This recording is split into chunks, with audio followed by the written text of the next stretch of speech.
क्या हम कुछ दिनों के लिए अपने घर जा सकते हैं? बस कुछ दिनों के लिए। अभी तो हमारा हनीमून शुरू भी नहीं हुआ, आप जाने की बात कर रहे हैं। आज की रात के लिए हमने एक खास जगह चुनी है, आपके साथ कुछ खास पल बिताने को।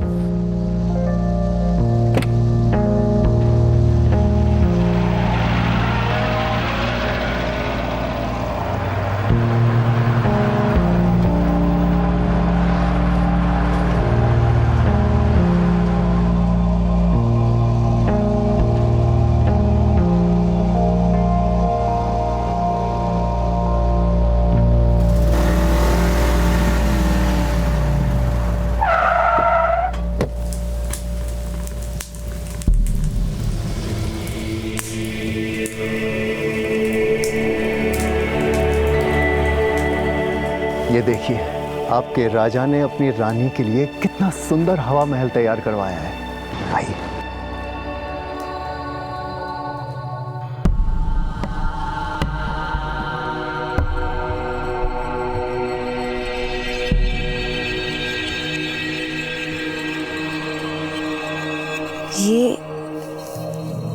ये क्या है?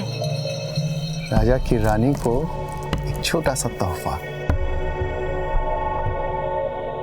आप जल्दी से ये ड्रेस पहन कर आइए।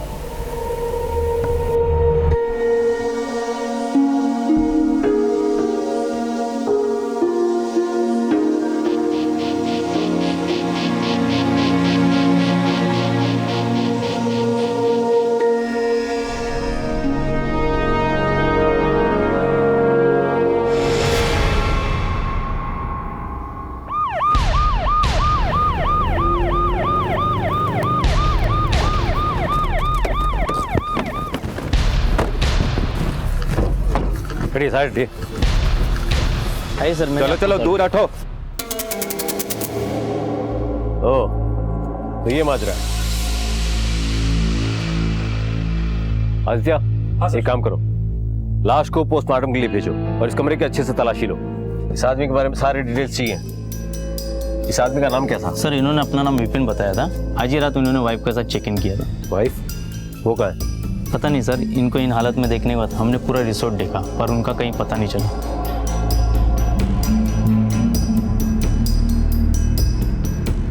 सर मैंने पूरा टेंट अच्छे से चेक किया है। विक्टिम का सारा सामान गायब है, मोबाइल, पर्स और यहाँ तक के सारे कपड़े भी। बीवी और सारा सामान सब कुछ गायब है और है तो सिर्फ एक चीज, एक 40-45 साल के आदमी की लाश। आदित्य, ऐसा करो, रिजॉर्ट के रजिस्टर में जाकर चेक करो। इसके डॉक्यूमेंट्स की कुछ जेरॉक्स कॉपी होगी और साथ ही इसके मोबाइल नंबर्स और परमानेंट एड्रेस लिखाया होगा, वो भी पता करो। सारी डिटेल्स निकालो, हमें फौरन इसके घर पे इत्तला करना होगा। राजस्थान के विपिन मारवा की अभी कुछ ही दिन पहले शादी हुई थी।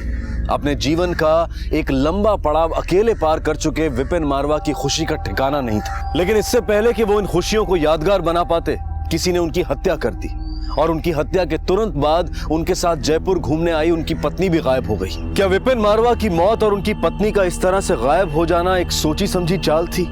क्या इन दोनों घटनाओं के बीच में कोई संबंध था? कौन था वो शख्स जो विपिन मारवा पर नजर रखे हुए था? क्या विपिन मारवा की मौत एक हादसा था या फिर एक साजिश?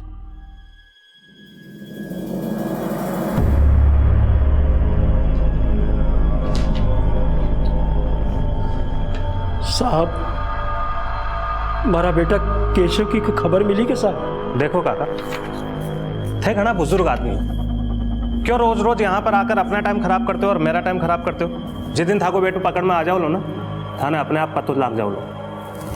और वैसे भी आपके बेटे ने जो काम किया है ना, उसकी सजा तो उसको 7 जन्म में भी देनी पड़ेगी। अभी आप यहाँ से जाओ, मेरा टाइम खराब मत करो।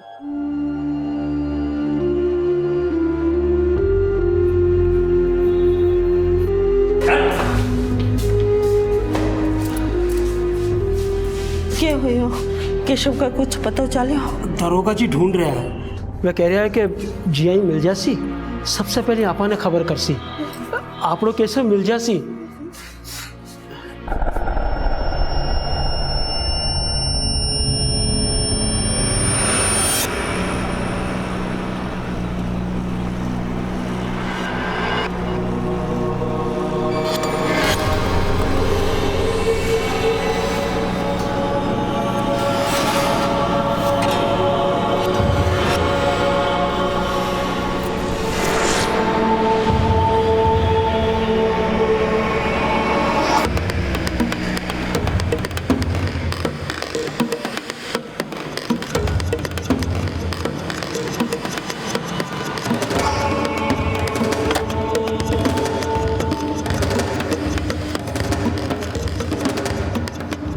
हेलो, मैं यहाँ पहुँच चुकी हूँ। कहाँ मिलना है? सर, ये रही विपिन की पोस्टमार्टम रिपोर्ट। रिपोर्ट के मुताबिक विपिन की मौत दम घुटने की वजह से हुई है, पर गले पर तो कोई निशानी नहीं मिले हैं सर। शायद किसी ने मुंह पर तकिया रखकर विपिन को मार डाला। आदित्य। हाँ सर। अब तक हमें उसकी बीवी के बारे में कुछ नहीं पता चला। रिजॉर्ट के सीसीटीवी फुटेज का क्या हुआ? सर मैंने चेक किया, पूरे रिसोर्ट में कहीं भी सीसीटीवी नहीं है जिसके जरिए हमें उसकी बीवी के बारे में कुछ पता चलता। रिसोर्ट के अंदर रात में रुके लोगों से और नाइट शिफ्ट के स्टाफ से मैंने पूछताछ की थी, किसी ने उसका चेहरा देखा ही नहीं था सर। रिसोर्ट के रजिस्टर में विपिन ने पता क्या लिखवाया? सर अजमेर।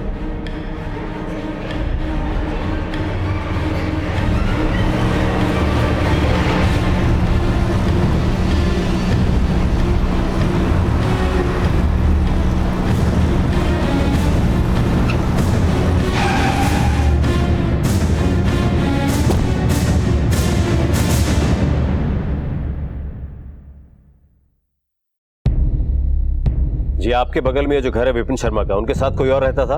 वैसे तो सर इस घर में हमेशा ही ताला लगा रहता था।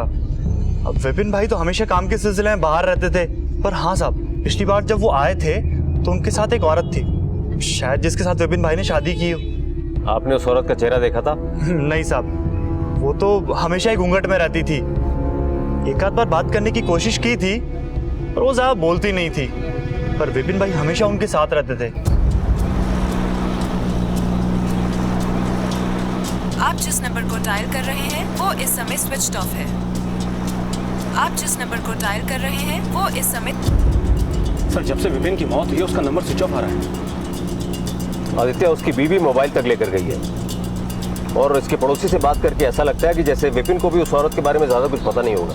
45 साल का था, अकेला, हो सकता है 20-22 साल की लड़की देखी और झटपट शादी कर ली, लेकिन उस औरत के लिए ये शादी नहीं बल्कि एक प्लान था, विपिन को बर्बाद करने का प्लान। एक काम करो। हाँ सर।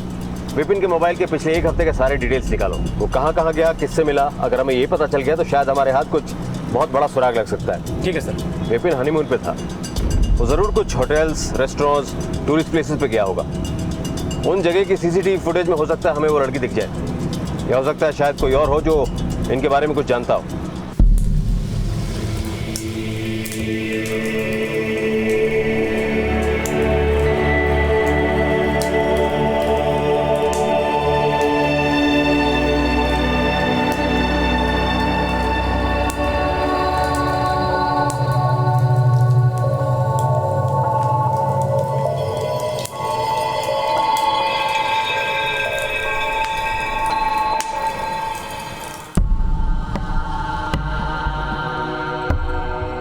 जब पहली बार तुम्हें देखा था ना, तभी तय कर लिया था कि शादी करूंगा तो सिर्फ तुमसे ही।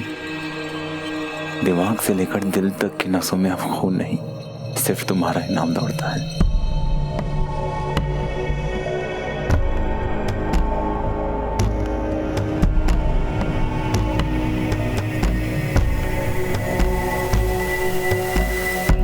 हाँ ठीक है, ओके थैंक्स। सर विपिन का मोबाइल जयपुर में एक्टिव था, लोकेशन हवा महल, अल्बर्ट हॉल जैसे एरियाज थे। फिर उसके बाद वो रिसोर्ट गया।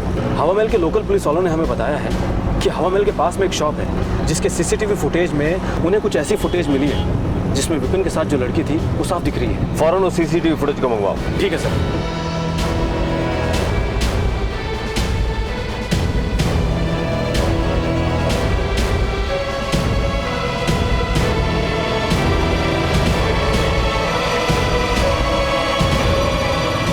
आदित्य, इस गेट पे जूम करो।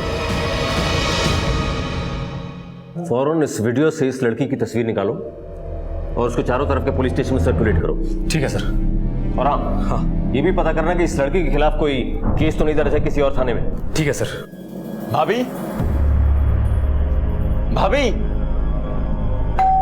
आई बन्ना। ओहो, ये बात है। बस बस 1 मिनट यहीं रुकना, मैं अभी आई।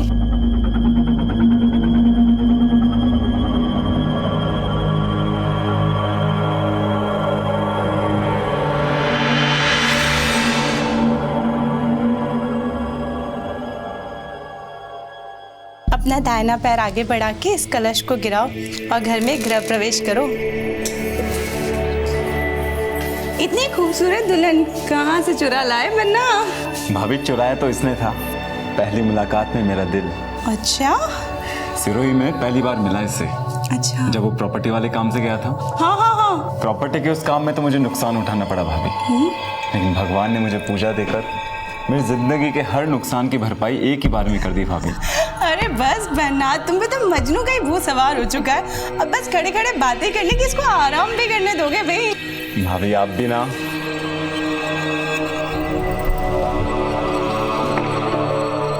सर, राजवाड़ा पुलिस थाने से खबर आई है कि उस लड़की का नाम काजल है, जिसने कई लोगों को लूटा है और बचा हुआ सामान बटोर कर फरार हो गई है।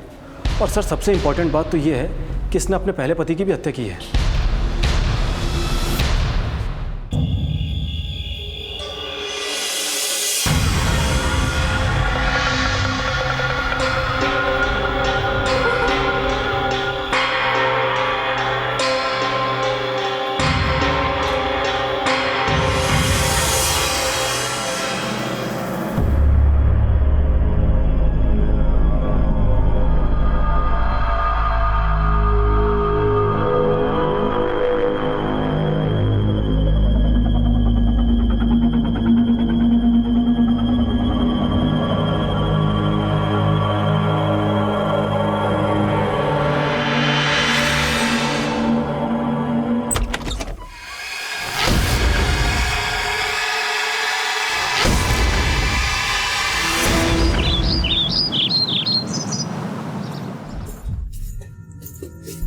बन्ना, गुड मॉर्निंग। अरे बन्ना उठ भी जाइए। बन्ना, बन्ना। दो लोगों को जोड़कर एक नई जिंदगी देने वाली शादी की परंपरा अब लोगों से उनकी जिंदगी छीनने का कारण बनती जा रही थी। इन सभी केसेस में अलग अलग नाम तो सामने आए थे, लेकिन इन सब के पीछे चेहरा एक ही था। आखिर कौन थी ये काजल जो लोगों को अपना शिकार बना रही थी, और कौन था ये शख्स जो लोगों को इतनी बेरहमी से मौत के घाट उतार रहा था? इन सारे सवालों के जवाब रजवाड़ा में जयपुर पुलिस का इंतजार कर रहे थे।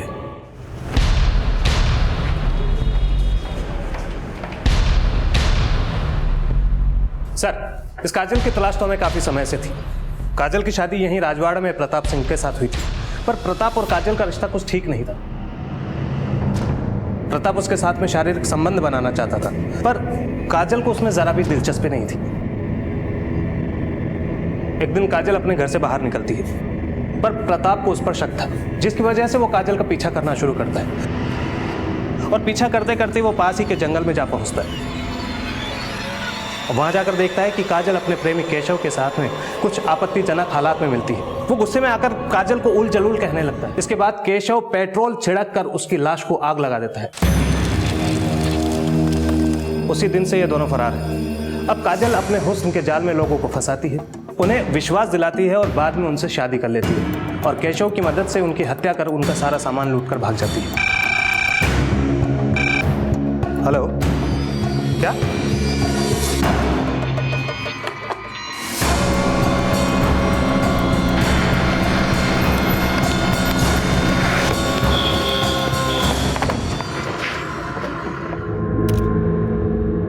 बालकनी का दरवाजा खुला हुआ है, इसका तांडव तो बढ़ता ही जा रहा है। आदित्य। Yes sir. उस लड़की की फोटो है तुम्हारे पास? हाँ। दिखाओ।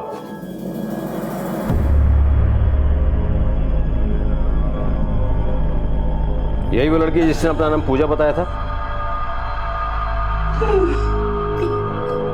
आपका देवर इस लड़की से कहाँ मिला था? सर वो प्रॉपर्टी के किसी काम से सिरोही गांव गया था। आपका देवर सिरोही किससे मिलने गया था? सर किसी जमींदार से मिलने गया था, संदीप नाम था शायद। वही वो इस पूजा से मिला और उससे शादी कर ली। आदित्य। हाँ सर। लाश को पोस्टमार्टम के लिए भेजो, हमें सिरोही जाना होगा काजल और केशव का पता लगाने। ठीक है सर।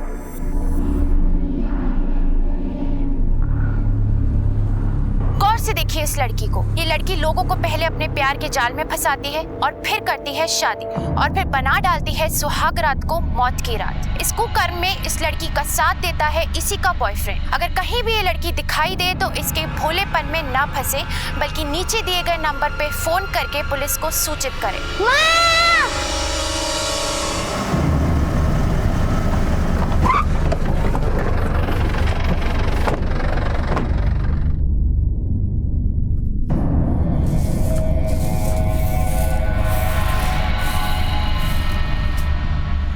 केशव आपका बेटा है? जी साहब। कहीं कोई खबर मिली? तुम आए ना, जा पानी ले रहा, मैं बात करूं यहाँ से। पर इन्होंने केशव के बारे में पूछा है, कुछ पता चला केशव को? देखिए माँ जी, हमें भी आपकी बेटी की तलाश है। उसने कई लोगों का खून किया अपने साथी काजल के साथ मिलकर। देखो साहब, मारो बेटो केशव और काजल एक दूसरे से प्रेम करे साहब।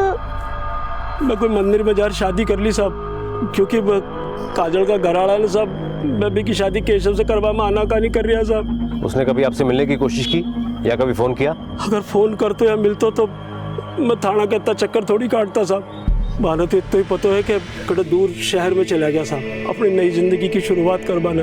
फिर साहब एक दिन मैं देखो कि वो प्रताप के साथ शादी कर रही है साहब। प्रताप एक नंबर को सूदखोर है साहब, और भी को बाप मंगत साहब, वो भी एक नंबर को सूदखोर है। घना पीसा भरो पूरा परिवार है पीसा है साहब। हाँ ये तो मैंने पता है साहब कि प्रताप से भी को नातो ही हो साहब। नाता? नाता राजस्थान की एक ऐसी प्रथा जो कुछ समुदाय के लोगों के भले के लिए बनाई गई थी, जिसमें कम उम्र में विधवा बनी औरतों की दोबारा शादी हो सकती थी। किसी गलत रिश्ते में फंसे परिवार को बचाया जा सकता था। लेकिन धीरे धीरे समय के साथ ये प्रथा तो बदली ही, इससे जुड़े लोग भी बदलते गए। आज भी ऐसे कई गांव हैं जहां बेधड़क इस प्रथा के नाम पर औरतों की खरीद फरोख्त की जाती है। हमारे देश में ऐसे कई राज्य हैं, कई समुदाय हैं जिनकी अपनी अलग अलग मान्यताएं हैं, प्रथाएं हैं, और इनकी शुरुआत इंसानियत की भलाई के लिए ही की गई थी। लेकिन कुछ लोग ऐसे होते हैं जो हर अच्छे काम में गलत मकसद ढूंढ ही लेते हैं, और ऐसा ही कुछ देखने को मिला इस केस पे। सिरोही गांव के माने सब लड़का का घरवाला है ना सब, वे पीसा देर अपनी मनपसंद की लड़की से शादी कर सके साहब। माँ के घर में तो मच्छर मारो भी पाप है साहब, मारो बेटो कोई को खून को नहीं कर सके साहब। देखिए कई बार जो दिखता है वो होता नहीं है, और जो होता है वो दिखता नहीं है। इसी होने और दिखने के फर्क को पहचानना हमारा काम है, और आपका बेटा जो कर रहा है एक बाप होने के नाते आप सुन नहीं सकते, और कानून की नज़र में सब एक है। जिस दिन आपका बेटा हमारे हाथ आ गया उस दिन कानून का फंदा उसके गले में होगा। साहब मारो बेटो निर्दोष है साहब, मैंने छोड़ दो साहब। चलो साहब मारो बेटो निर्दोष है साहब, मैंने छोड़ दो, मारो बेटो निर्दोष है साहब। आप उठिए, चलो।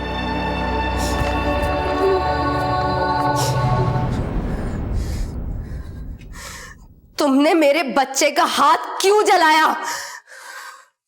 मुझे नहीं करना कोई काम। मेरी बोली हर बात पत्थर की लकीर हो गए, और इस लकीर को पार करने की कोशिश अगर तूने की तो तेरे लाडले का सर किसी पत्थर से कुचल दूंगा मैं। चल।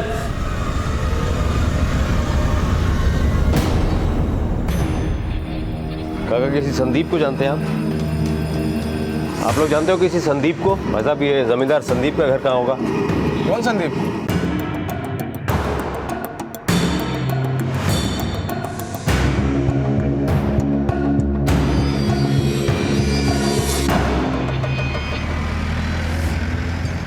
अगर हमें काजल के बारे में थोड़ी भी इंफॉर्मेशन मिल जाए तो हमें बहुत कुछ साफ हो सकता है। सर क्यों ना हम काजल के माँ बाप से मिले, शायद ये मुलाकात कई रात से पर्दे उठा दे।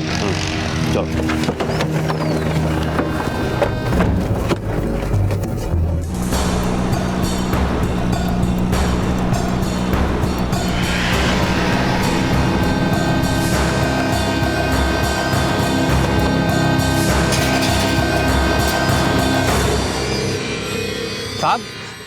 साहब आ बात बिल्कुल साची है कि मैं माँ की बेटी काजल को ना तो प्रताप से करे हो, पर जब से आज तक मैं काजल से मिला तक को नहीं था। तो आप उससे अब तक नहीं मिल पाए, और यहीं आपके गांव का एक शख्स करण उससे मिलता है, यहीं के मंदिर में उससे शादी करता है, आपकी बेटी उसे जान से मार देती है। ये सब कैसे हो गया भंवर जी? आपका गांव तो 5 सड़कों में खत्म हो जाता है, इनमें से कोई भी रास्ता आपको अपनी बेटी तक लेकर नहीं गया। मैं आपने साची कह रहा हूँ, मैं काजल से बिल्कुल नहीं मिला, और जो करण नाम तो मैं आपका मुंडा तो सुन रहा हूँ साहब। मैं साहब आप मैं बता रहा हूँ कि काजल को चेहरो मैं जैसे कोने देखे हो जिससे वो प्रताप ने मारकर और केशव का साथ भाग नहीं गई। चलिए हम आपकी बात पर भरोसा कर लेते हैं, पर ये बताइए कि ये संदीप कौन है? संदीप कौन है साहब? कोई बात नहीं, हम फिर आएंगे अगर जरूरत पड़ी तो। लेकिन आप यही मनाना कि हमें वापस आने की जरूरत ना पड़े। चलो।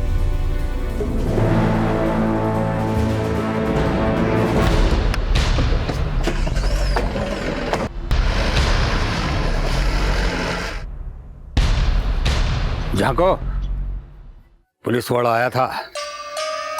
मैं थाने कह रहा हूं कि थोड़ा दिनों के वास्ते शांत हो जाओ। बड़े बड़े धमाकों के पहले छोटी मोटी चिंगारियों पे ध्यान नहीं देते। अब तक जो मिला वो तो फुलझड़ी थी।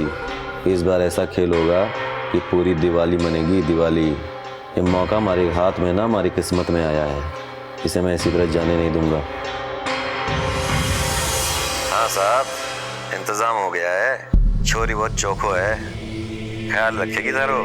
ऐसी लड़की की जरूरत है मुझे। हाँ भाई, वैसे ही ढूंढी है जैसे थारो को चाहिए थी। बाकी आप नाते के पैसे का इंतजाम रखो, जल्दी उसे लेके आपके गांव आता हूँ। अरे जल्दी से जल्दी आ जाओ, पीसा तो तैयार ही पड़ा है, चिंता क्यों करो हो। पैसे और लालच की नींव किसी भी रिश्ते को खड़ा नहीं होने देती, बल्कि उसे खोखला बना देती है। अक्सर कुछ लोग रिश्तों को बनाने से पहले इस ताक में रहते हैं कि आगे बनने वाले रिश्तों से वो कैसे मुनाफा कमा सकते हैं।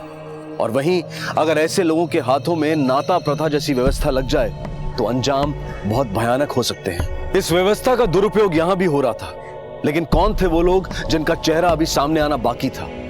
पर बहुत जल्द इस केस की सारी परतें खुलने वाली थी। ले जाओ, पेपर तैयार करवाओ। सर, गांव में तैनात हमारे कांस्टेबल से 2 बातें पता चली है। पहला तो ये है कि काजल के माँ बाप ने प्रताप के पिता मंगस से काफ़ी पैसा ब्याज पे ले रखा है, जिसकी वजह से उन्होंने काजल की शादी प्रताप से कराई। दूसरी इंपॉर्टेंट जानकारी ये है कि काजल का एक बेटा भी है, प्रताप से नहीं बल्कि उसके पहले पति केशव से, जो से प्रताप के साथ हुई शादी से पहले ही हो चुका था। मुझे पहले से ही काजल के परिवार वालों पर शक था। मुजरिम के साथ साथ उसे बचाने वाला भी बराबर का भागीदार होता है। वक्त आ गया है इस जुर्म से उनकी भागीदारी खत्म की जाए।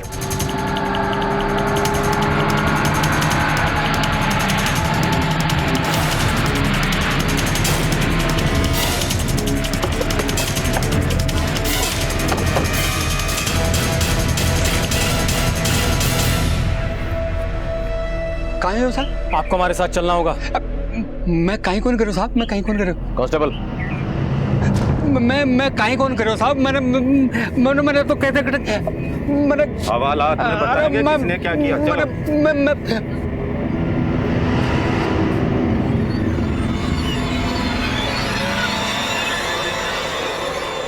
उम्र ज्यादा है आपकी, तजुर्बा भी ज्यादा होगा, इसलिए मैं नहीं चाहता कि आप जरा भी झूठ बोलें और आपको दर्द भी ज्यादा हो। इसलिए जो भी पता है बिल्कुल सच सच बताओ। आपने बच्ची ने बचावा का रखे थे, माँ बाप कहीं नहीं कर सके साहब। मैं काजल ने शहर से वापस बुला लिया। केशव का साथ रहता हुआ 2 साल हो गया था। वो केशव का साथ खुश कौन हुई, मैंने पता लगे केशव से उनके एक बच्चों भी है। मेरी उन्हें प्यार से समझाया कि बेटा, केशव और बी का साथ गुजारा हुआ दिन भूल जा और प्रताप सो नयो ना तो कर ले, जिससे मारो कर्जो उतर जाए। मैंने तो इतना ही बेरो है साहब कि केशव प्रताप ने मारकर जला दियो साहब, और काजल ने अपने सागे ले गयो साहब। हमें इतना ही पता है साहब, ये क्या आगे मैंने कहीं कौन बेरो साहब। तुम्हारी बेटी की वजह से कईयों ने अपनी जिंदगी से हाथ धोया। अब तक वक्त और किस्मत दोनों तुम्हारी बेटी का साथ दे रहे थे, लेकिन कानून ना वक्त को मानता है ना उसके हाथों में किस्मत की लकीर है जिसके आगे वो झुक जाए। तुम लोग जा सकते हो।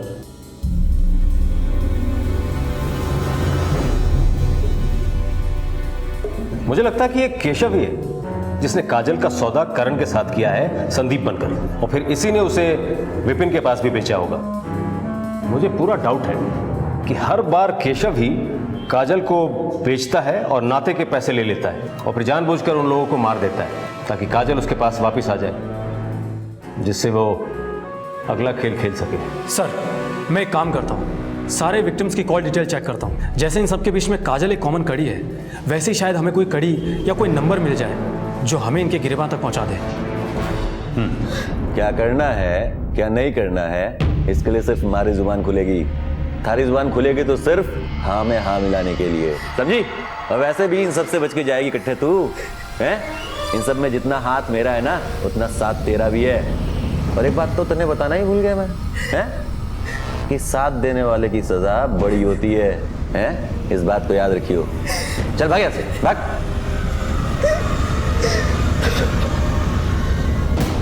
अच्छा ठीक है, हाँ मैं बात करता हूँ। ठीक है, अभी रखता हूँ फोन। ठीक सर, हमारा निशाना एकदम सही जगह पर लगा है। सारे विक्टिम के कॉल रिकॉर्ड में एक नंबर कॉमन है और विक्टिम को कॉल शादी के 2-4 दिन पहले ही किए हुए हैं। हालांकि बातों की ड्यूरेशन बहुत ज़्यादा नहीं थी। आदित्य, कई बार बड़ी बड़ी बातें कम शब्दों में ही की जाती।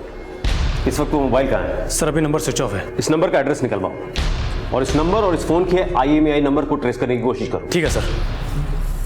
बेटा, मम्मा जल्दी वापस आ जाएगी, जैसे हर बार आ जाती है। मम्मा, आपने किसी को मारा तो नहीं है ना? टीवी पर दिखा रहे थे। नहीं बेटा, मामा ने किसी को नहीं मारा। मामा जो कुछ कर रही है सब आपके लिए कर रही है। मम्मा, वो लोग आपको पकड़ के तो नहीं ले जाएंगे ना मुझसे दूर? नहीं बेटा, मामा को कुछ नहीं होगा। मामा बस यूं गई और यूं वापस आ जाएंगी, है ना? तब तक आप बैठ करके टीवी देखो।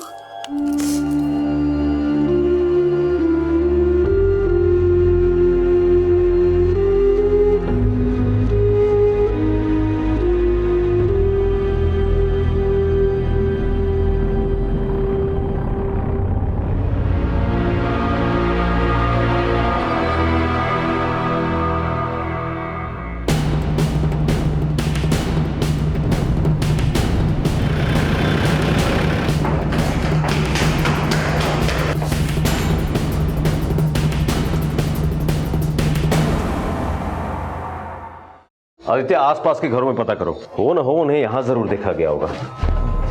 एक्सक्यूज मी, आप इसी अपार्टमेंट में रहते हैं? हाँ सर, मैं यही रहता हूँ। ये कॉर्नर वाला फ्लैट किसका है? ये कॉर्नर वाला फ्लैट तो प्रताप भाई का घर है। आपने इन दोनों को यहाँ पे आते जाते देखा है कभी?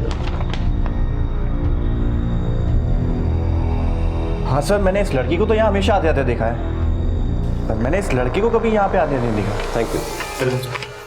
आदित्य, कहीं ऐसा तो नहीं कि काजल ने प्रताप के इस एड्रेस का गलत फायदा उठाकर केशव को सिम कार्ड दिलवाया हो सकता है सर। एक काम करो, हाँ, हमें फौरन प्रताप के घर चलना होगा। ये पता लगाना बहुत जरूरी है कि इस पते पर कौन कौन आता था।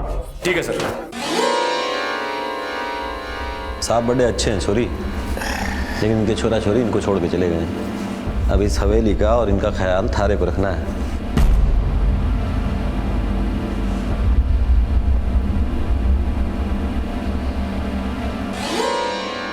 ले चाल, मैं तने मारी हवेली दिखाऊं। अब तो तू मारी जोरू है, सारी हवेली तने घुमा ले आयो, पर हवेली को खास कमरो है वो जो तने दिखावा ले आयो हूँ। लाजा इके मैंने मारी सारी जिंदगी कमाई है, इको ध्यान तने रखणू है।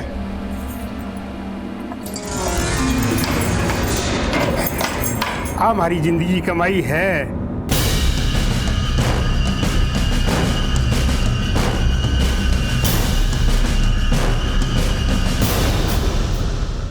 आप चिंता मत कीजिए,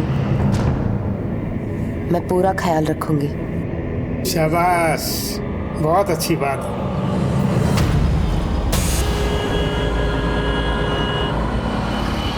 आदित्य, ये दूसरा आदमी कौन होगा काजल के साथ जो? आदित्य, हाँ सर, फौरन पड़ोसी को फोन लगाओ। ठीक है सर।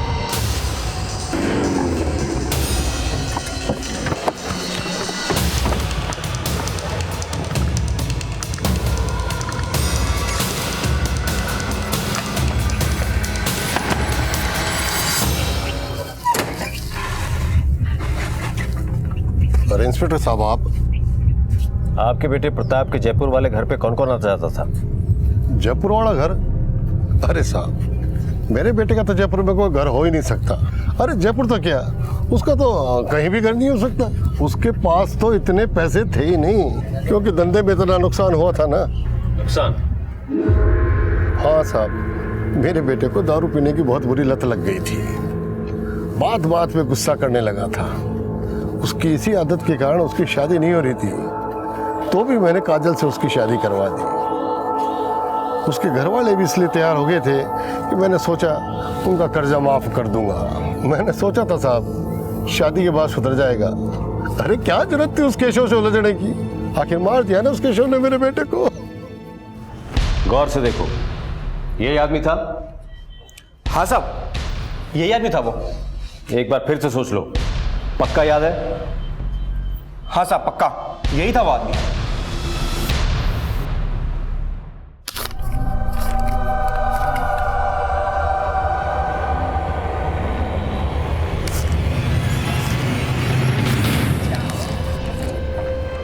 वाह जी वाह, यहाँ बैठ के पैसे गिने जा रहे हैं। कहाँ से आए पैसे? आशा करता हूँ कि आप आपकी जुबान से वही निकलेगा जो मैं सुनना चाहता हूँ। साफ साफ बोलो, पैसे कहाँ से आए? काजल कहाँ है? ले चलो इन्हें, हवालात में सारी हवा निकल जाएगी। अरे साहब मेरी बात तो सुनो साहब, हमारी बात। अरे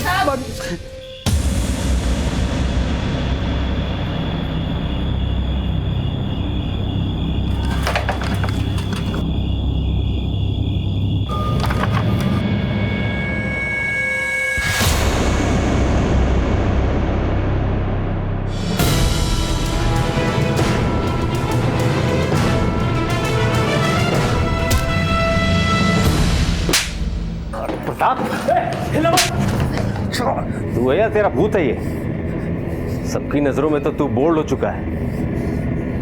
अब मैं तुझे अपनी बैटिंग दिखाता हूं। ले जाओ इन दोनों को, चल। और आपको शादी का ज्यादा शौक चढ़ रहा है। आपके इस शौक ने आज आपकी जिंदगी ले ली होती अगर हम वक्त पे नहीं पहुंचते। आगे से कोई भी गलती करने से पहले 10 बार नहीं 100 बार सोचिएगा, क्योंकि हर गलती का संबंध 100 से है। 100 नंबर याद है ना? तू तो बड़ी चालाकी से अपना काम कर रहा था। वो तो तेरी किस्मत थोड़ी खराब निकली। उस सीसीटीवी फुटेज में जैसे ही मैंने तेरा चेहरा देखा। आदित्य, इस गेट पे जूम करो।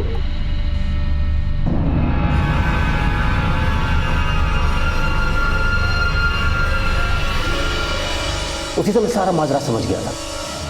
और जब तेरे उस जयपुर वाले पड़ोसी को मैंने तेरी फोटो दिखाई, सारा मामला आईने की तरह साफ हो गया। गौर से देखो, यही आदमी था? हाँ साहब, यही आदमी था वो। देख प्रताप, गुनाह करने वाला कितने भी कदम आगे हो, कानून हमेशा उससे 2 कदम आगे होता है। तूने ये सोच कैसे लिया कि ये सब करके तू बच जाएगा? बोल! साहब, मारे को सूद ब्याज के धंधा में घना नुकसान पहुंचा। पिताजी को यही लगने लगा था कि मैं किसी काम का नहीं। काम करने काज का 2.5 से नाश का निकल जा मेरे घर से, निकल बाहर निकल। पर इस काजल की शादी जब मुझसे हुई तो मुझे इसके पहले पति केशव के बारे में और इसके छोरे के बारे में कुछ ना मालूम था। ठगा इन लोगों ने मुझको। मैंने उसी दिन तय कर लिया साहब कि इस काजल को ऐसा सबक सिखाऊंगा कि ये जिंदगी भर भूलना तो छोड़ो साहब, सांस सांस में जिएगी, सांस सांस में जिएगी। काजल बात थी, लेकिन वो कुछ कर नहीं सकती थी ना साहब, क्योंकि उसका बेटा तो पहले से मेरे पास था। फिर उसकी इसी मजबूरी का फायदा उठा के मैंने उसका नाता और लोगों के साथ कराना शुरू कर दिया। मेरी इस तरकीब में मुझे कुछ ही दिन में लाखों रुपए दिए। ये जयपुर वाला घर भी मैंने उन्हीं कमाए हुए पैसों से खरीदा है साहब। और तेरे उसी कमाए हुए पैसों से खरीदे हुए घर ने तुझे फांसी के तख्ते तक पहुंचा दिया है।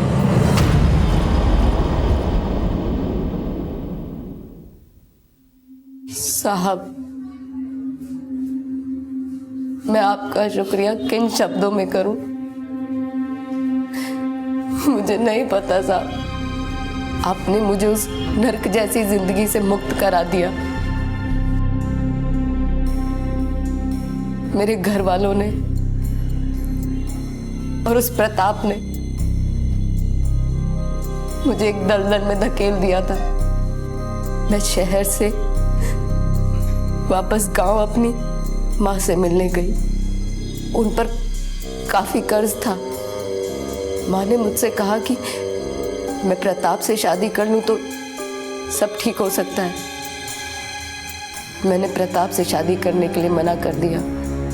इस बात पर मेरे घर वालों ने मुझे और मेरे बेटे को मारना पीटना शुरू कर दिया। मुझे धमकी दी कि अगर मैंने ऐसा नहीं किया तो मेरे बेटे को मार डालेंगे। मेरे पास कोई रास्ता नहीं था। मुझसे कहा कि प्रताप से शादी के बाद मैं चाहूं तो केशव के पास वापस जा सकती हूँ। मैंने प्रताप से शादी कर ली। एक दिन मैं केशव से मिली। मैंने केशव को कहा मुझे इन सब से दूर ले चलो, लेकिन उस प्रताप ने काजल, मैं तुम्हारी हालत समझ सकता हूं, पर तुम्हें शुरू में ही कानून का दरवाजा खटखटाना चाहिए था। तब शायद तुम्हें यह सब सहने की जरूरत नहीं पड़ती और कितने ही लोगों की जान भी बच जाती। लेकिन अब तुम प्रताप के पाप के हिस्सेदार हो और पाप का हिस्सा जिंदगी को कई हिस्सों में बांट देता है।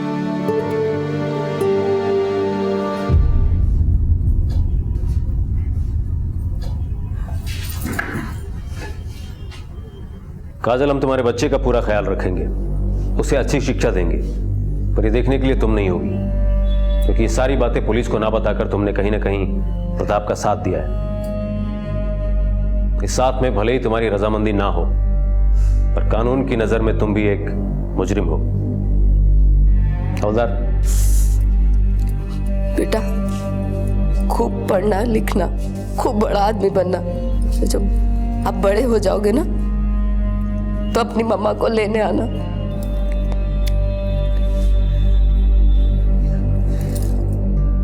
लालच, ईर्ष्या, क्रोध और बदले की भावना, ये कुछ ऐसे भाव हैं जिनकी उपज किसी भी इंसान के दिमाग को बीमार बना सकती है। प्रताप भी इन्हीं भावनाओं से ग्रसित था और अपने मंसूबों को पूरा करने के लिए उसने नाता प्रथा का सहारा लेकर उसका दुरुपयोग किया। हमारा देश आज उन्नति और तरक्की की ओर बढ़ रहा है।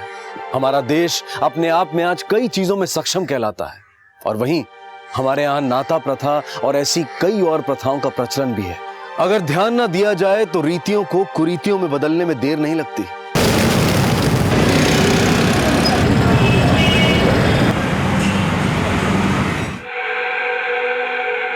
मत ना बंटी।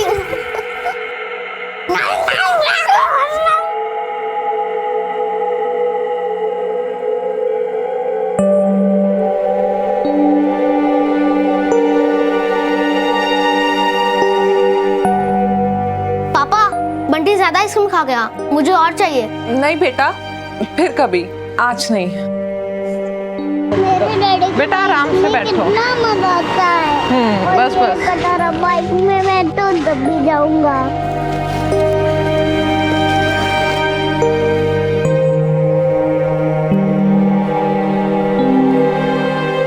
आस्था बहन, आज पूजा का सामान नहीं लोगी? नहीं, आज नहीं।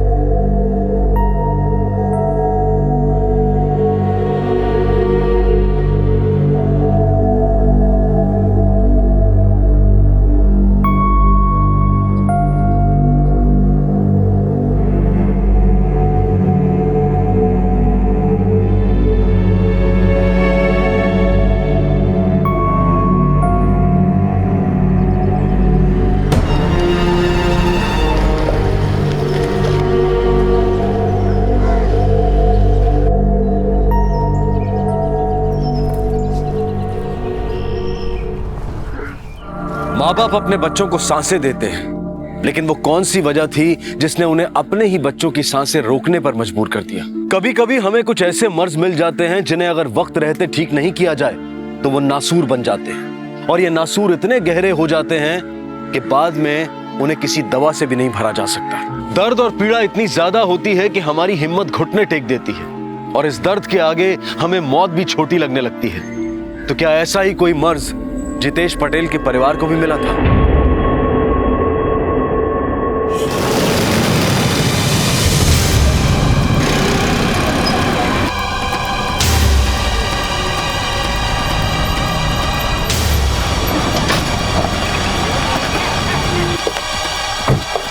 हट जाइए प्लीज यहाँ से।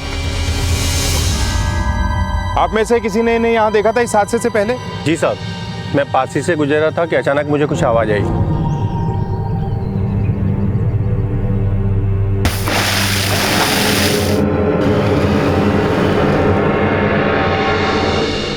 बाइक का नंबर देखा था? हाँ साहब। धीरेन, जब तक पोस्टमार्टम की रिपोर्ट्स आती हैं इस बाइक के सारे डिटेल्स निकलवाओ। हो सकता है ये आदमी इन मौतों का जिम्मेदार है और ये सब होने के बाद कहीं भाग निकला। मारो काले प्रोजेक्ट छे, मारी मदद करजो। आप तो ऊपर से कुछ भी कर सकते हो ना, इतनी सी हेल्प कर दो। इसके बाद मम्मी को भी हेल्प करना है। अच्छा, अपने पापा से शिकायत हो रही है मेरी? अच्छा, कर ले खूब शिकायत कर ले तू। नहीं मम्मी, मैं आपकी कंप्लेन थोड़ी कर रही थी, मैं तो पापा से हेल्प मांग रही थी। ये लो, आ गए आपके कंपनी वाले। इनको बोलो ना नाइट शिफ्ट हटा के दिन की शिफ्ट कर ले। नहीं, अभी नहीं बेटा। वैसे भी थोड़े दिन बाद तू अपने पैरों पे खड़ी ही हो जाएगी। तब तक जैसा चल रहा है चलने दे। चल, हो जाओ चुप, रसोई बनावे ली छे, तुझे मिले जे। हाँ, चलता है। बाय मम्मा। सर, बाइक की डिटेल्स आ चुकी हैं। एड्रेस वाघोदिया का है।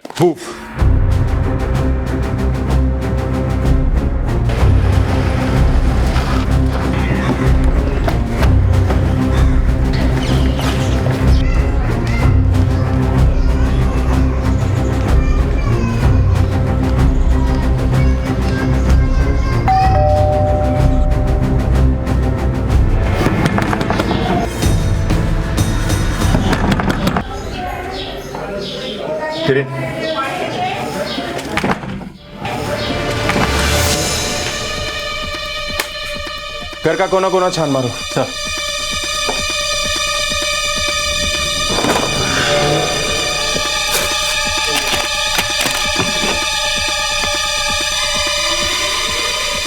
धीरेन, ये देख, ये लोन एग्रीमेंट भी उसी के नाम है जिसके नाम पे बाइक थी, जितेश पटेल।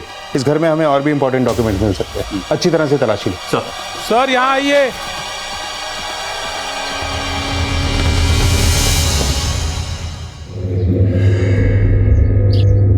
सर, ये वही बाइक है, नंबर सेम है। सर, अंदर आइए जल्दी।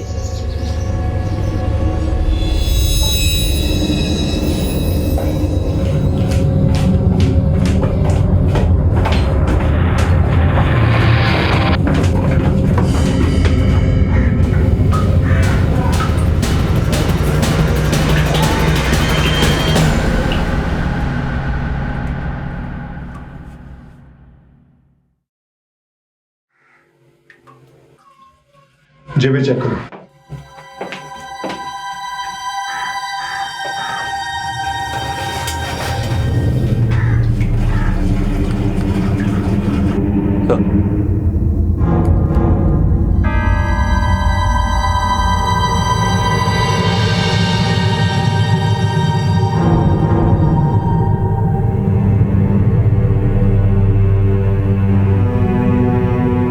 फौरन बॉडी को पोस्टमार्टम के लिए भेज दो। सर, ये बात बड़ी अजीब सी है धीरे।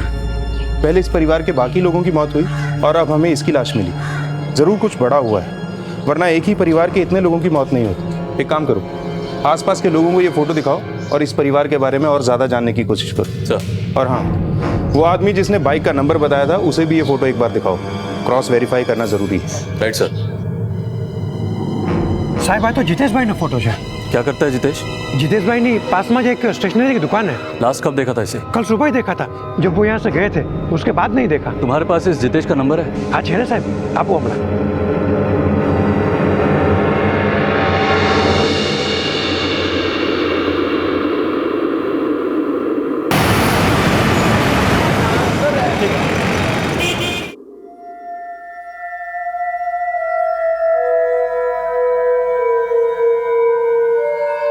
अरे आप लोगों ने इतना वक्त क्यों लगा दिया यहाँ आने में?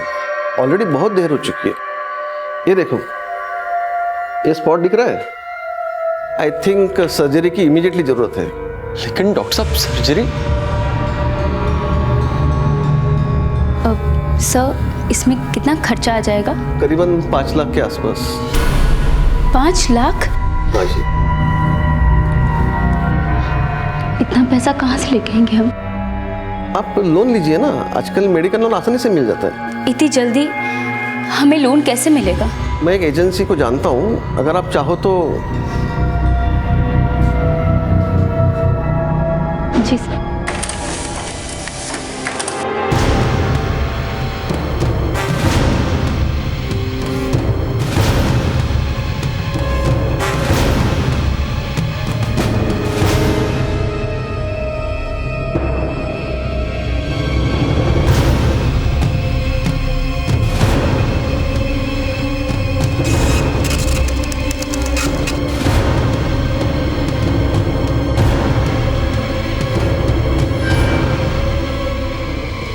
सर, पोस्टमार्टम की रिपोर्ट आ गई है। मौत जहर खाने से हुई है। सर, इस आदमी का मैंने बैकग्राउंड चेक किया है। पिछले कुछ दिनों से जितेश की दुकान काफ़ी नुकसान में चल रही थी। सर, ये उसके बैंक स्टेटमेंट्स और ट्रांजैक्शन डिटेल्स हैं। सर, इस स्टेटमेंट में किसी गुंजल फाइनेंस सर्विसेज की भी एंट्री है। हो सकता है सर जितेश ने इस फर्म से कुछ लोन लिया हो। पर सर, जो डॉक्यूमेंट हमें उसके घर से मिला था, उससे ये पता चलता है कि इस लोन के बदले उसने कुछ ज्वेलरी इनके पास डिपॉजिट रखी थी। ये आदमी कर्जे में था, लॉस में था।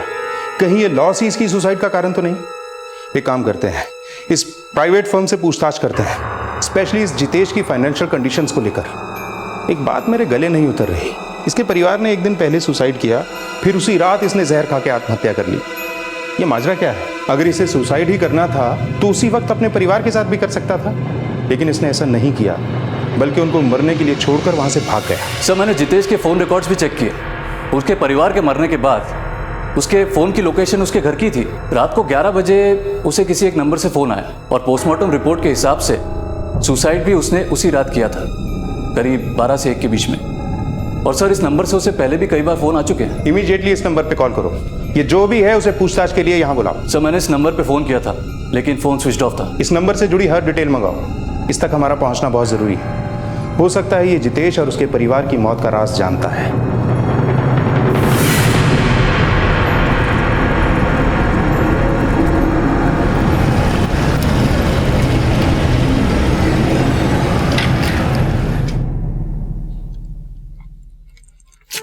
अरे सिर्फ 1 सेंटीमीटर का फासला रहेगा। लोग तो कहते हैं कि इस हेलमेट से लाइफ की सेफ्टी बनी रहती है। अरे कहीं यही हेलमेट मेरे हार्ट अटैक का कारण ना बन जाए।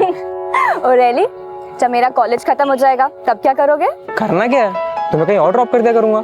मैं कोर्स खत्म होने के बाद किसी बड़े शहर में चली जाऊंगी, अपने सपनों को पूरा करने। अरे बाबा, तुम किसी भी शहर में जाओ, और जो तुम्हारा दिल है ना, वो तो हमेशा मेरे पास ही रहेगा। एंड बाय द वे, तुम्हें अपना हर एक सपना पूरा करना चाहिए। तुम्हारे इस सपने के लिए तुम्हारी माँ ने कई नींदें बर्बाद की है। हाँ आनंद, मुझे जैसे ही जॉब मिल जाएगा ना, मैं सबसे पहले मम्मी से कहूँगी कि वो अपनी जॉब छोड़ दे। आशना, जो तुम्हारी माँ ने तुम्हारे लिए किया है ना, शायद किसी और की माँ ने कभी नहीं किया होगा। फैशन डिजाइनर बनने का सपना पूरा करना, वो भी अकेले दम पर, छोटी बात नहीं है।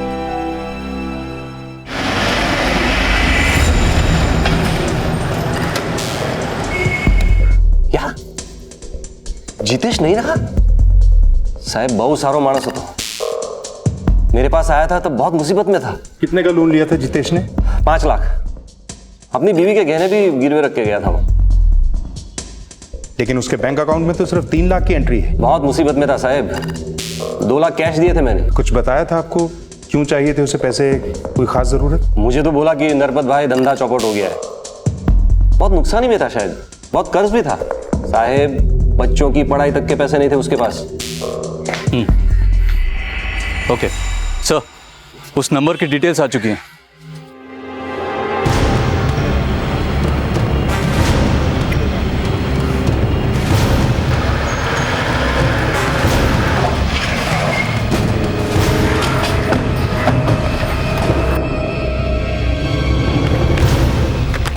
सर, यही का एड्रेस है जिस नंबर से जितेश को अक्सर कॉल आते थे। किसी कुंतल शाह के नाम से रजिस्टर्ड है। इस घर की अच्छे से तलाशी लेनी है। सारे कमरों की तलाशी लो।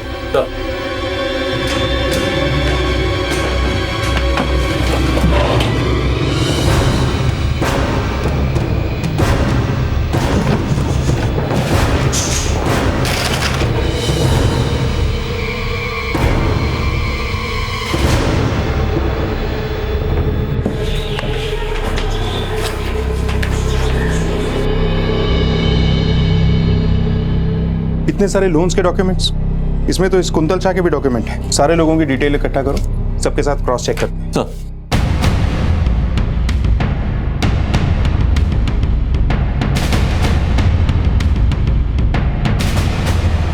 हेलो, हाँ हाँ हो जाएगा, मैं अभी जाता हूं।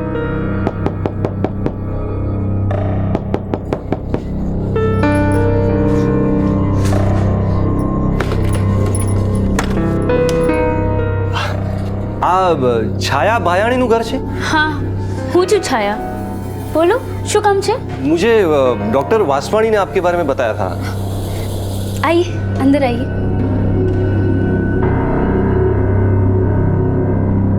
ये लीजिए, आपकी जरूरत के 5 लाख। તમે આમ જ 5 લાખ આપો છો? आप तो हमें जानते भी नहीं है। हम आपको नहीं जानते, पर आपकी ज़रूरतों को, आपकी मजबूरियों को तो जानते हैं ना।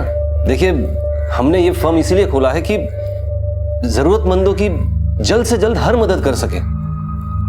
हम आप पे कोई एहसान नहीं कर रहे हैं। देखिए, जैसे बैंक आपको लोन देती है और उस रकम पर आपसे इंटरेस्ट वसूलती है, वैसे ही हम भी आपसे इंटरेस्ट लेंगे। फ़र्क सिर्फ इतना है कि बैंक में लोन पास करवाने में काफ़ी वक्त निकल जाता है और हमारी सर्विस काफ़ी फास्ट है, इसीलिए हमारा इंटरेस्ट 30% है। और इस पैसों के बदले में आप घर, जेवर कुछ भी गिरवे रख सकते हैं। उभारो बे ना छाया, अटली मोटी लोन हम पे कैसे करेंगे? लोकेश, इस वक्त मेरे लिए तुम्हारी सर्जरी से बढ़कर और कुछ भी नहीं है। क्या होगा, इंटरेस्ट ज़्यादा है ना, लेकिन वो हमारी ज़रूरत से बड़ा तो नहीं।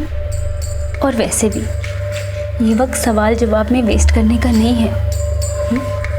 मदद खुद हमारे घर चलकर आई है, वो मुझे नहीं लगता कि हमें बिल्कुल भी टाइम वेस्ट करना चाहिए।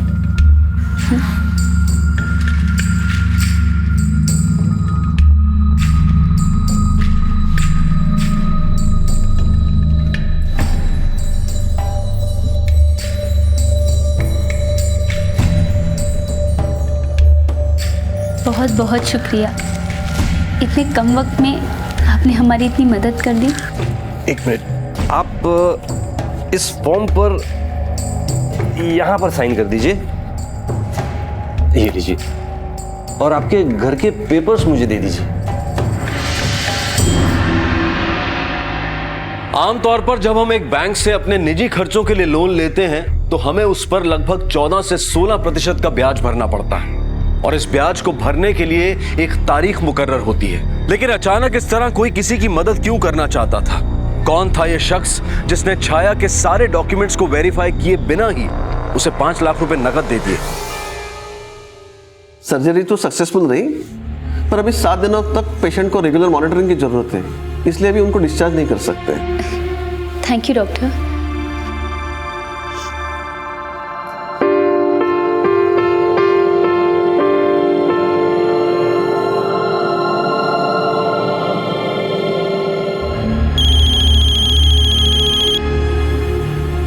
हेलो। हाँ मैडम, देखिए आपके पेपर में बहुत गड़बड़ है।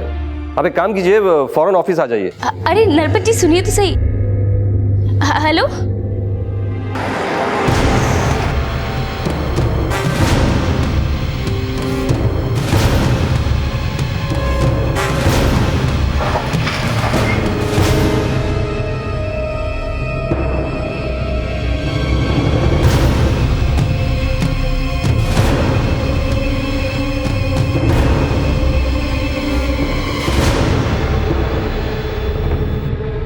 सर, मैंने कुंतल शाह के बारे में पता लगाया है। कुछ वक्त पहले उसकी ट्रेन एक्सीडेंट में मौत हो गई थी। सर, इन सभी फैमिलीज में एक चीज कॉमन है, सुसाइड। इन सभी के घरों को किसी और को बेच दिया गया क्योंकि पुराने लोग अपना कर्जा चुका नहीं पाए। धीरेन, इस पूरे मामले में मुझे कोई बड़ा खेल नजर आ रहा है। पहले जितेश पटेल, अब ये सारे लोग, कहीं इन सब ने डर के मारे तो सुसाइड नहीं कर लिया?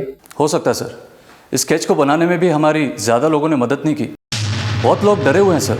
वो तो कुछ लोग थे जिन्होंने इस शख्स को उन घरों में आते जाते देखा है, इसलिए स्केच तैयार हो पाया। स्केच को चारों तरफ फैला दो, सारे पुलिस स्टेशन और सारे खबरियों को रेड अलर्ट पे डाल दो। कहीं से कोई भी खबर हमें इस आदमी तक पहुंचा सकती। सर,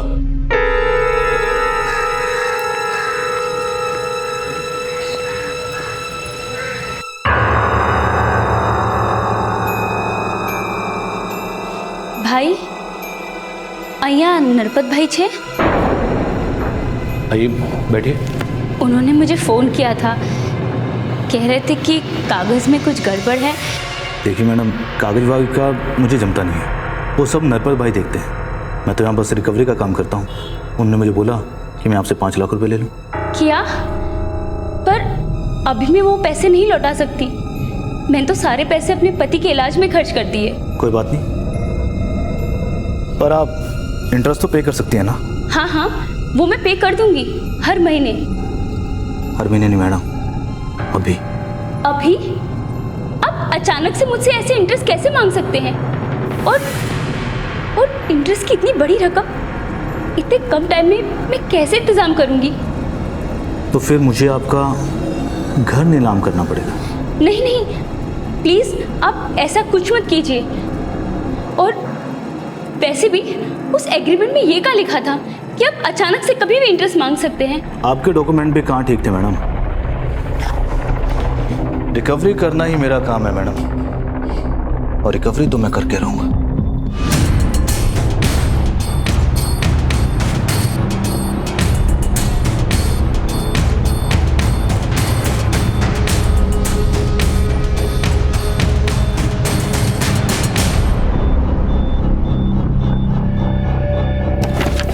सर, मैंने इस आदमी का पता लगाया। इसका नाम सत्ता है। लोग इसे सत्ता बाउंसर के नाम से भी जानते हैं। कुछ पुलिस स्टेशन से मुझे इसकी क्राइम हिस्ट्री मिली। ये कई बार जेल भी जा चुका है। आजकल सूदखोर इस सत्ता से अपने बकाया पैसे निकलवाने का काम भी लेते हैं। वो सारे डॉक्यूमेंट्स और डिटेल्स इस सत्ता को देते हैं और सत्ता उन सभी डिटेल्स को लेके अपनी स्टाइल से सारे पैसे निकलवाता है। सर, जितेश पटेल ने जिस नरपत से पैसे उधार लिए थे, वो नरपत भी इसके कांटेक्ट में था। ये सत्ता आप कहाँ है? सर, इसके बारे में तो किसी को कुछ नहीं पता, लेकिन मैंने अपने खबरियों को बोल दिया है, वो इसका पता लगाएंगे। इस नरपत को सर्विलेंस पे डाल दो। ये सत्ता और नरपत जरूर मिलेंगे, तभी हम इस सत्ता को पकड़ पाएंगे। बस बस बस। માં, આજ મેરા ફાઇનલ પ્રેઝન્ટેશન હે. મેં આ બધી ડિઝાઇન તમને જોઈને બનાવી છે. एक माँ जो दिन रात अपनी बेटी को आगे बढ़ाने के लिए जी जान से काम करती है। आई एम श्योर उन्हें मेरे डिज़ाइन ज़रूर पसंद आएंगे और मेरा एक बड़ी सी कंपनी के लिए कैंपस सिलेक्शन होगा। बस एक बार सिलेक्शन हो जाए ना, तब आपको काम करने की कोई ज़रूरत नहीं। खुश रह, मारा आशीर्वाद हमेशा तारे साथ ही छे।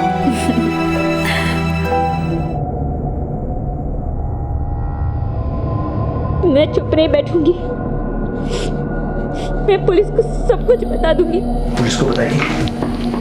ये देख, तेरा पति जिसका अभी ऑपरेशन हुआ है वो घर नहीं पहुंचेगा, सीधा पहुंचेगा शमशान अगर उसने ये वीडियो देख लिया। अब फैसला तेरे हाथ में है। जो मैं कहूँ चुपचाप से करते रहे, अगर नहीं तो अपने पति की चिता के लिए जो खर्चा हुआ उसके लिए एक और उधार ले ले, और उसका इंटरेस्ट भी मैं ऐसे ही वसूलूंगा। प्लीज ऐसा कुछ मत करना, मेरे पति को इसके बारे में कुछ मत बताना।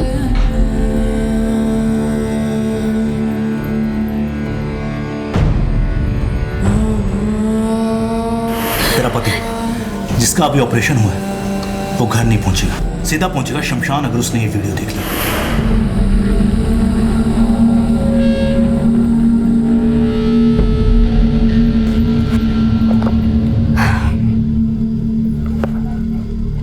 अनंत, तुम यहाँ? अरे आशना, आप कब से वेट कर रहा हो यार। बाय द वे, हुआ क्या? उन लोगों को मेरे डिजाइन बहुत पसंद आए। मेरा सिलेक्शन दिल्ली की सबसे रेप्यूटेड कंपनी में हुआ है। अरे वाह, कांग्रेचुलेशन। इस बात तो पार्टी होनी ही चाहिए। आज रात को हम ऐसी पार्टी करेंगे कि हम कभी नहीं भूल पाएंगे। चलो चलो।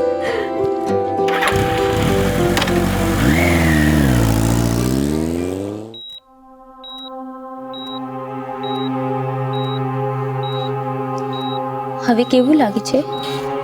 एकदम सारू। शायद तुमने जो किया बिल्कुल ठीक किया। पैसा लेना एकदम सही डिसीजन था। मुझे बिल्कुल दर्द नहीं हो रहा।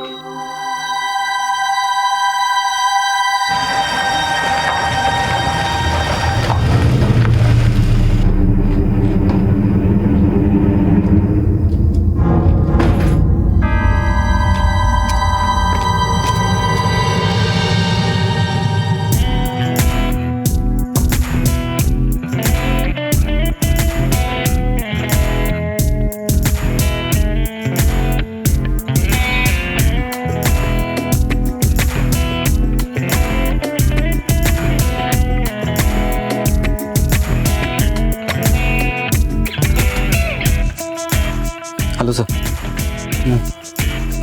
ये देखिए सर।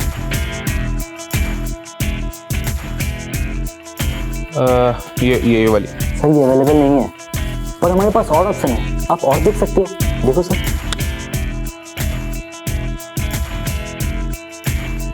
ये चलेगी।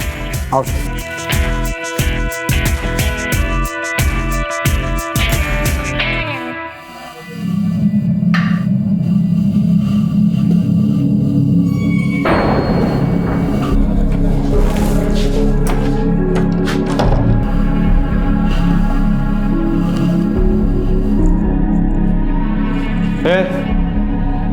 किसी ने कुछ सिखाया भी नहीं क्या तेरे को?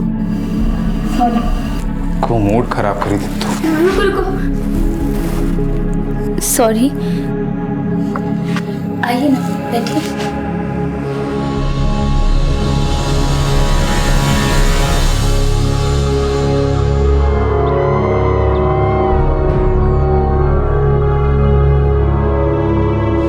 अक्सर जब हम बुरे वक्त और बुरे हालात से घिरे होते हैं, तब हमारे अंदर एक बेचैनी होती है।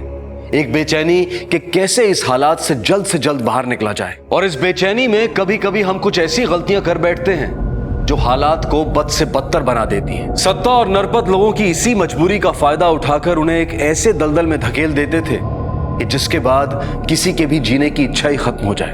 अब तक पुलिस को जिन लोगों के बारे में पता चला था, वो सभी नरपत और सत्ता के चक्रव्यूह में फंस चुके थे और हालात के साथ लड़ते लड़ते उनकी हिम्मत ने भी दम तोड़ दिया था। एक बार फिर एक मासूम जिंदगी इस जाल में फंसने वाली थी। उसके साथ कुछ ऐसा होने वाला था जो उसके द्वारा देखे गए किसी भी डरावने सपने से ज्यादा डरावना होगा।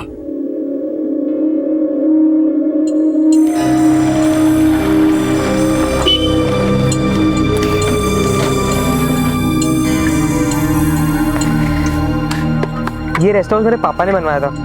तुम्हें पता है इसके अंदर डीजे की फैसिलिटी भी है। जन्नत है ये जगह। पर इतने सुनसान एरिया में क्यों? यहाँ कोई साइन बोर्ड क्यों नहीं है? हम यहाँ से पार्टी वार्टी करने आते हैं और हमारे अलावा यहाँ से वही आते हैं जिन्हें इनवाइट किया जाए। तो अब चले अंदर या फिर इनविटेशन रिक्वेस्ट भी प्रिंटेड चाहिए? नहीं चलो चलो। ये देखो।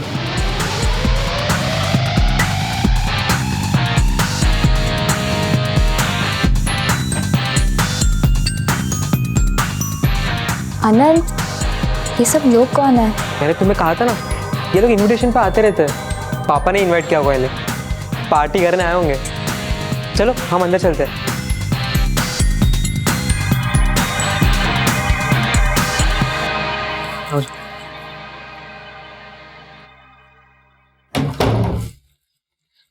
तुम फ्रेश हो जाओ, मैं कॉफी लेकर आता हूँ।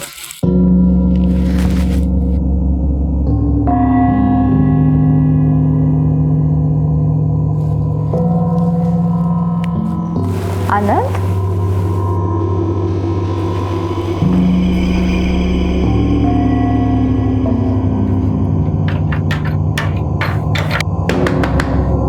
आनंद, आनंद।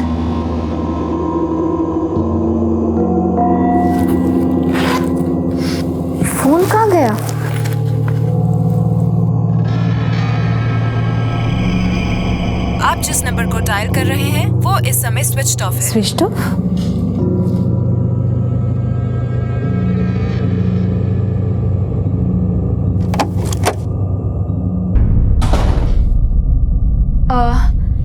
मैं यहाँ आनंद के साथ आई थी, जिसके पापा का ये फार्म हाउस है। उसके बाप का नहीं, हम सबके बाप का। एक्चुअली बाप का नहीं, हम सबके बाप का घर है। क्या मतलब? मतलब ये कि तुम्हारा बॉयफ्रेंड तुम्हें नहीं दिखाई देगा, क्योंकि वो तुम्हें यहाँ जानबूझकर लेकर आया। क्या बकवास है ये? कौन हो तुम और आनंद कहाँ है? मैं कौन हूँ, क्या हूँ, कैसा हूँ, ये तुम डिटेल में जान जाओगे। तुम तो क्या, यहाँ की कई लड़कियां मुझे जानती हैं, और औरतें भी। क्या बकवास है ये? तुझ पे तो मेरी नजर कई सालों से थी, पर अफसोस शिकार तेरी माँ का हुआ। तेरी माँ ने तेरी एजुकेशन के लिए हमसे लोन जो लिया था, और बदले में हमने भी उसे एजुकेशन दे दी। अब तेरी बारी इस एग्जाम को पास करने की। तेरी माँ से तो हमने उस पैसे का काफी इंटरेस्ट वसूला, पर अब उसमें किसी की दिलचस्पी नहीं है। तू तो बहुत लकी निकली रे। हमारे बॉस की तुझ में दिलचस्पी है, खास दिलचस्पी।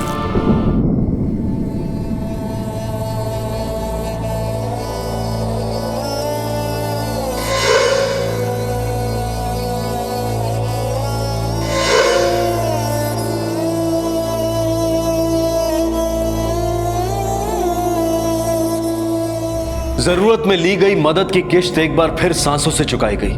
जो पैसे किसी की जिंदगी बचाने की खातिर लिए गए थे, वही पैसे किसी की मौत का कारण बन गए। अब इस सब के बीच आशना भी फंस चुकी थी।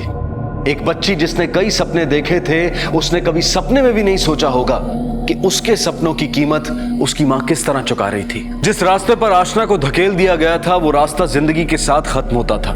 तो क्या अब आशना भी वही करेगी जो बाकी के बेकसूर लोगों ने किया?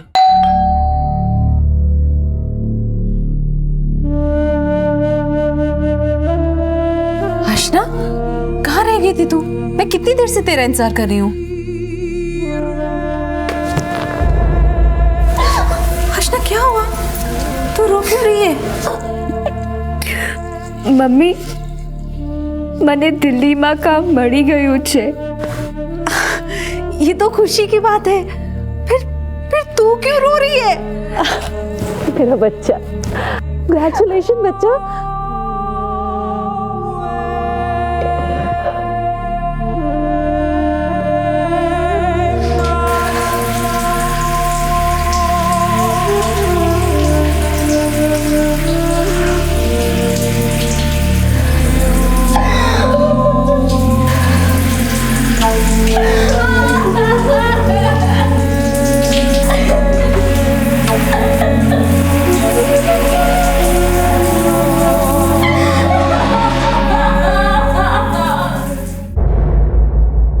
छाया के अलावा मेरा कौन था?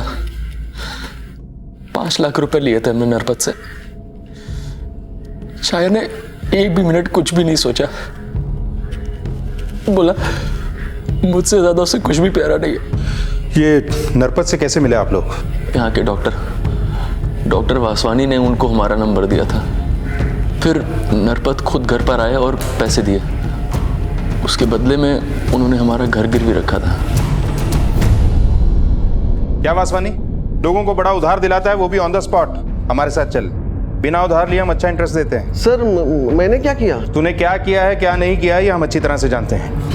इज्जत से बता दे कि नरपत से तेरा कनेक्शन कैसे हुआ? नरपत मुझे 2% कमीशन देता था, और मैंने जितने भी लोगों को उसके पास भेजा, उसने सबका काम कर दिया, और मुझे कमीशन भी टाइम पे भी मिला। सर तूने जितने लोगों को भी नरपत के पास भेजा ना, उनका काम नहीं हुआ, बल्कि काम तमाम हो गया है। उल्टा लटका के तुझे इतना मारूंगा ना, जितनी तूने इस धंधे से कमाई भी नहीं की होगी। सर मेरी बात सुनो सर। अब इस नरपत को उठाने का टाइम आ गया है। चल। अरे साहब, मैंने सुकाम चल। मैं शो करी साहब। अरे चल, कॉल करने का कोई फायदा नहीं है। फिलहाल तो आउट ऑफ नेटवर्क एरिया में जाने वाला है। चल।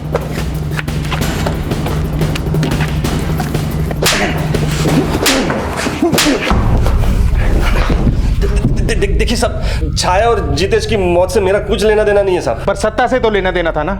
जिसके साथ मिलकर लोगों को पैसे बांटता था और बदले में इंटरेस्ट के रूप में उनकी जिंदगी लेता था। साहब मैं सारे पेपर सत्ता को बेच देता था और सब वो इंटरेस्ट के रूप में सारे पैसे मुझे देता था वापस वो, और बाकी बचे जेवर और घर के पेपर्स मुझसे ले लेता था। सत्ता कहाँ है? पता नहीं साहब, वो अलग अलग नंबर से फोन करता था और वो नंबर भी उन्हीं के नाम से खरीदता था जिसके पेपर्स उसके पास होते थे। सर, इसकी बेल लेके इसका वकील आया है। ये मत सोचना कि इस बेल से छूट के तू बच जाएगा। जिस तरह से तुम्हें कानून का फायदा उठाना आता है ना, हमें भी पूरा विश्वास है एक दिन यही कानून तेरी किस्मत में बेल की जगह जेल लिखेगा। निकल चल। हिरेन, ये नरपत जितना खड़ा है ना उतना ही गड़ा है। इतनी जल्दी इसका जमानत पे छूट जाना कोई आम बात नहीं है। मुझे लगता है इसके पीछे जरूर कुछ बड़े नाम छिपे हैं। वडोदरा पुलिस के अभी किए गए प्रेस कॉन्फ्रेंस से ये पता चला है कि कुछ लोग उन भोले भाले लोगों को अपने जाल में फंसाकर उनका शोषण कर रहे हैं, जिन्हें पैसे की सख्त जरूरत है। उन लोगों को पहले ये पैसे कम समय में उपलब्ध कराए जाते हैं और पैसे ना देने के बाद उनकी घर, जमीन और जेवर जब्त किए जाते हैं। पैसे देने वाले लोग ब्याज लेने के लिए किसी भी वक्त वहां पहुंच जाते हैं। इसके बाद शुरू हो जाती है उन परिवारों के साथ जुल्म की एक दर्दनाक कहानी। वडोदरा पुलिस ने सब लोगों से अनुरोध किया है कि जिसके साथ भी ये घटना हो रही है वो कृपया सामने आ जाए। उनका नाम गुप्त रखा जाएगा और उन्हें पूरी तरह सुरक्षा दी जाएगी। आज ना मैं काम पर जा रही हूँ, खाना टेबल पर रखा है, निकाल कर खा लेना और टाइम से सो जाना बेटा। हाँ मम्मी,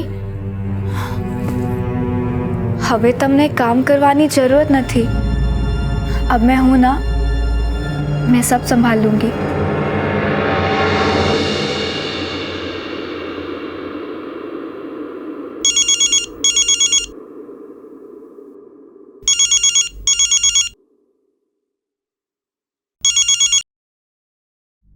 अभी के अभी अड्डे पर आ जाओ, बॉस खुद तुमसे मिलना चाहते हो।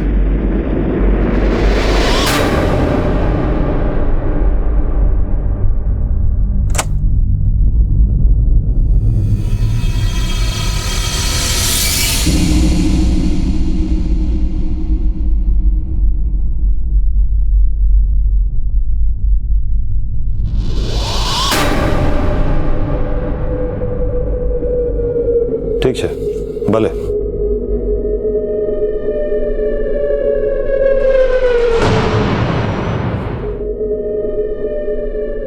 કેમ ચાલે છે બધું સત્તા? તમારા શિવાજી स्टूडियो में हमारे साथ मौजूद है नेताजी अमोघ मजेटिया जी। મને આ સાંભળીને બહુ ખરાબ લાગ્યું કે ખેડૂતના 3 પરિવારોએ એક સાથે આત્મહત્યા કરી દીધી। जो कुछ भी हुआ वो बहुत दुखद था। हम इस पर शोक व्यक्त करते हैं।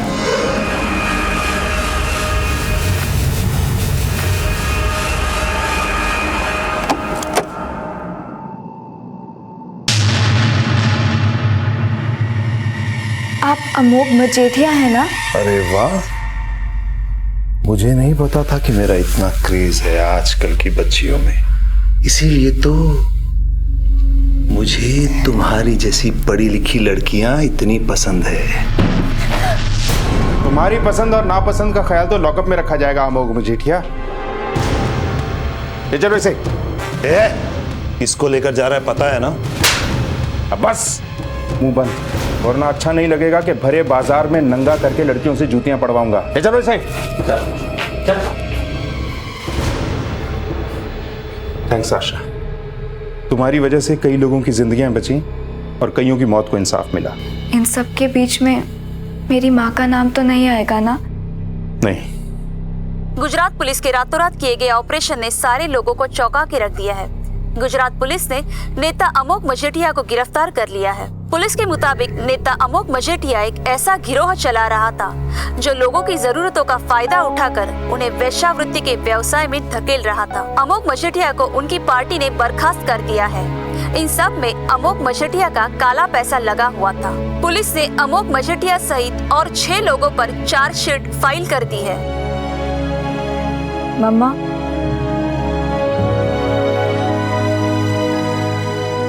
दिल्ली चले?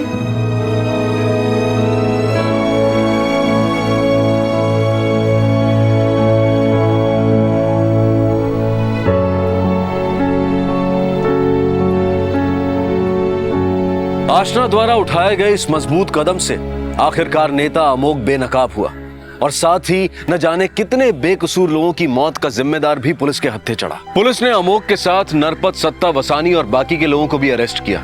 अमोघ और सत्ता पर आईपीसी की धारा 376 के तहत बलात्कार के चार्जेस लगाए गए हैं और इन सभी पर ठगी और धोखाधड़ी का भी केस बना है। हमारे आसपास ऐसे कई आपराधिक मंसूबों वाले लोग हैं जो इस ताक में रहते हैं कि वो कब और किस तरह किसी की मजबूरी का फायदा उठा सके। इसलिए बिना पढ़े किसी भी डॉक्यूमेंट पर साइन करना एक बहुत बड़ी गलती में तब्दील हो सकता है। जो सिग्नेचर हम ये सोचकर करते हैं कि इसके बाद हमारी जिंदगी की तकलीफें दूर हो जाएंगी, लेकिन वहीं यह गलत सिग्नेचर आपकी जिंदगी को मुसीबतों से घेर भी सकता है। अब मैं अनूप सोनी आपसे विदा लेता हूं। फिर मुलाकात होगी अगले एपिसोड में एक और चौंका देने वाले केस के साथ।